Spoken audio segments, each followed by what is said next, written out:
Halo guys, selamat datang di acara Klasik Asik.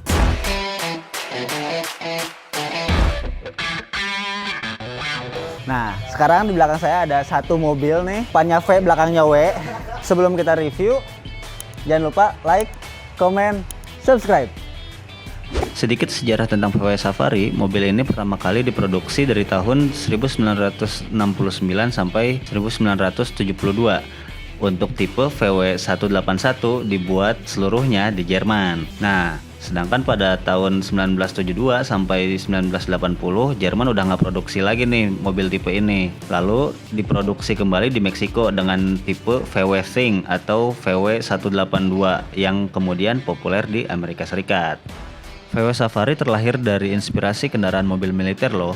Dengan perawakannya yang kaku dan tegas, terlihat cukup kokoh dengan pintu-pintu terbuat dari baja yang mudah dibongkar pasang dan kaca depan yang bisa dilipat. Jadi sensasi dihempas angin bisa kerasa tuh di muka kalian. Nah, mungkin di daerah kalian pernah denger nggak sih VW Safari dengan sebutan mobil camat? Asal-usulnya, pada tahun 1970-an di Indonesia, VW Safari ini dijadikan mobil dinas untuk para pejabat, terutama khususnya untuk kendaraan dinas pejabat di daerah setingkat camat, yang pada zaman itu sarana dan prasarana serta akses jalan yang cukup sulit, terjal, masih berbatuan kasar, yang tidak memadai seperti sekarang. Oke, nama saya Hatta. Nah, sekarang di belakang saya ada mobil VW Safari atau yang biasa disebut di Indonesia VW Camat. Seperti yang tadi sudah dijelaskan di awal video, mobil ini memiliki banyak nama di berbagai negara. Sebagai contohnya di Jerman ada Courier Wagon, di Inggris sendiri disebut Tracker, di Amerika Serikat sendiri disebut The Thing, di Italia disebut Piscaccia. Nah, sedangkan untuk di Indonesia sendiri disebut mobil Pak Camat. Meskipun namanya kayak gitu, tapi nggak seburuk namanya.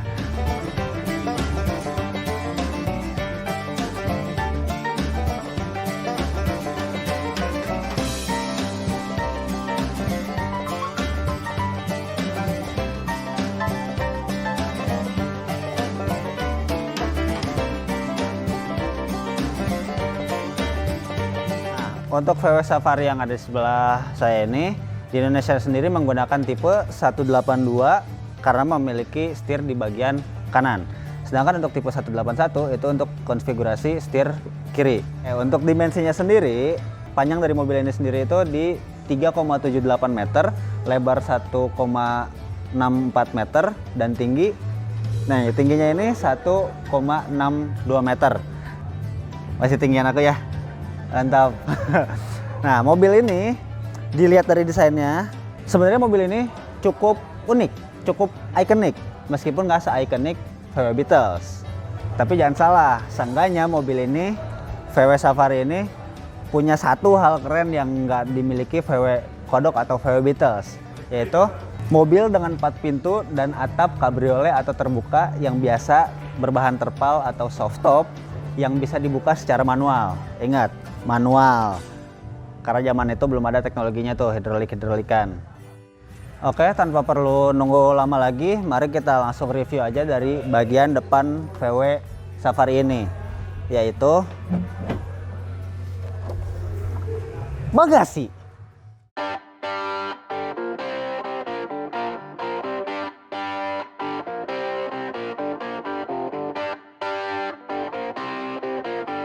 Nah, untuk kebutuhan di Indonesia sendiri mungkin atau untuk kebutuhan komersilnya, di depannya ini bukan bukan ditaruh fog lamp atau lampu senja, tapi karet bantalan untuk menghindari kerusakan kalau nabrak mobil orang, karena ini kaleng.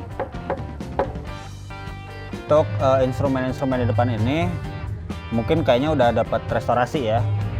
Jadi bukan bawaan aslinya lagi, tapi tetap kelihatan cakep nih, masih tetap mengusung si konsep restorasi klasik menjadi seperti orisinilnya.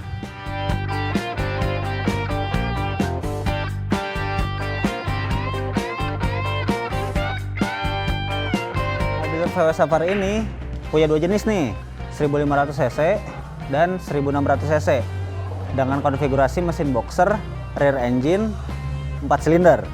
Tenaga yang dihasilkan VW Safari ini tuh di 44,6 PS yang diraih di 3.800 rpm, dan torsi yang dihasilkan ya itu di 98 Nm di 2000 rpm. Mesin VW ini beda-beda tipis nih sama mesin VW Kodok atau VW Beetle. Pengembangan dari VW Safari ini dia cuman ditambahkan pendingin udara di bagian belakang karena ini kinerja mobil ini lebih berat daripada VW Kodok, meskipun dengan konfigurasi mesin yang sama, yaitu boxer 4 silinder OHV. Dari bumpernya juga sama, dari kaleng. Terus nah nih knalpot dipasang 2 supaya pembuangan dari mesin ini nggak kehambat ya, sama nggak makan terlalu banyak space buat pipa knalpotnya. Jadi dibuat kanan kiri. Nah, untuk di bagian pinggir sini sendiri, ini fungsinya itu untuk airflow si mesin.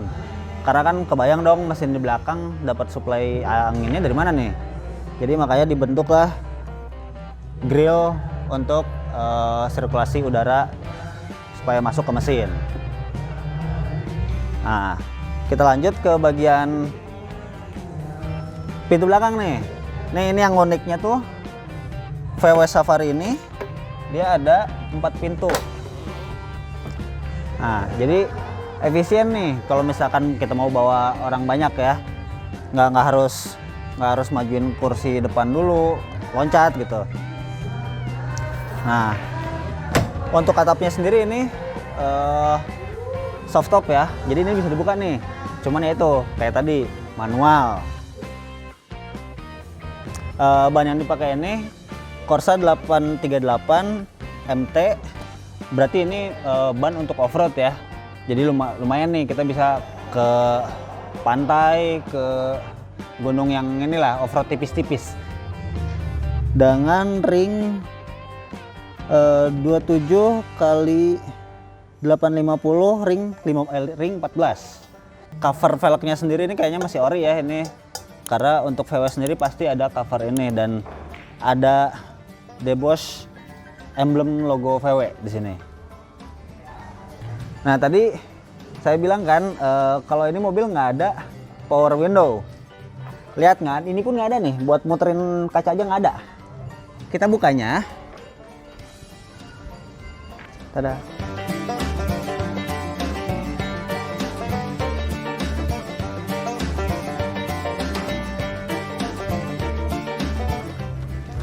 Nah, sekarang kita masuk ke bagian interior nih. Ini untuk di bagian kursi penumpang sendiri nyaman. Jujur ini serius nyaman.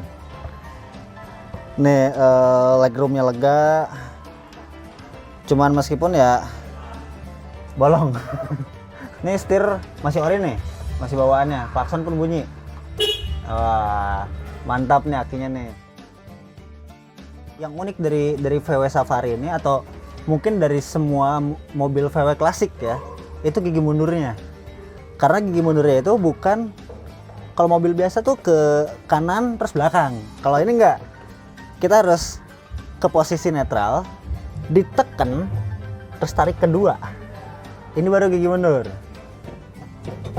Untuk kalau normalnya gigi 1, 2, 3, 4. Cuman gigi mundurnya yang aneh. Instrumen di panel speedometernya sendiri, ini speedometer kayaknya masih ori ya. Cuman ada lumayan banyak panel-panel yang udah hilang karena kan buat nyari instrumen-instrumen orisinilnya VW Safari ini kan udah lumayan susah sekarang nih. Untuk bagian supirnya ini pengemudinya lumayan nyaman sih. Sebenarnya nyaman. Tapi ini setirnya kegedean nih. Ya wajar, ini kan nggak pakai power steering ya. Steering with power. With power. Ini udah dimodifikasi untuk ignitionnya itu dia dirubah ke bagian panel. Karena kuncinya pun udah bukan yang orisinil lagi. Oke, coba kita starter ya. Wah. Mantap nggak tuh?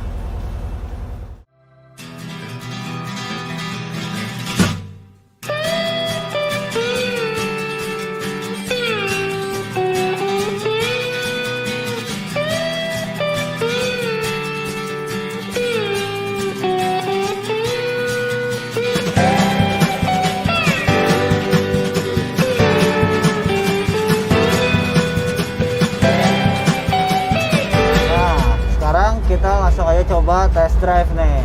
Ini kita nyoba ke daerah Singgasana. Nah, ini untuk experience di mobilnya sendiri nih ya sekarang ya. Rasanya tuh apa ya disebut ya? Berisik dari mesin, wajar mesin boxer. Terus untuk posisi duduk nyaman. Cuman dari ini nih, kupling nih. Gila dalam banget, Bos. Ini kita user experience langsung di jalan macet di jam pulang kantor di rush hour. Nah, ini untuk di jalanan besar ya, nyaman ya, senyaman-nyamannya mobil tua ya, yang nggak ada power steering, yang nggak ada AC. Ini pakai masker ngap, Bos. Nah, ini untuk dari mesinnya sendiri kerasanya masih sehat ya. Ini masih sehat. Terus untuk noise dari luar nggak begitu kenceng ya, kayaknya lebih kenceng noise di dalam. Nah, coba kita belok. Untuk remnya sendiri ini agak ngeblong ya, agak ngeplos karena mungkin ya udah umur juga kali dan udah jarang dipanasin. Untuk kaki-kakinya sendiri terbilang ini jadi ada double suspensi ya, jadi suspensi di kaki-kaki sendiri ada, di bawah jok juga ada nih. Di bawah jok ini ada per, jadi lumayan bikin empuk. Nah, ini kita masuk ke jalanan beton ya, semen. Masih tetap nyaman juga, cuman ada getaran-getaran sedikit dari ban MT tadi, kayak ban off-road tadi. Untuk dari tenaga sendiri ini masih oke loh. Untuk 1500 cc tahun 70-an, 60-an mungkin. Untuk suspensinya sendiri sejauh ini sih masih nyaman ya. Kaget loh, ini aneh loh, untuk mobil setua ini suspensi masih senyaman ini gitu. Cuman ada getaran-getaran dari ban. Coba sekarang kita coba tenaganya.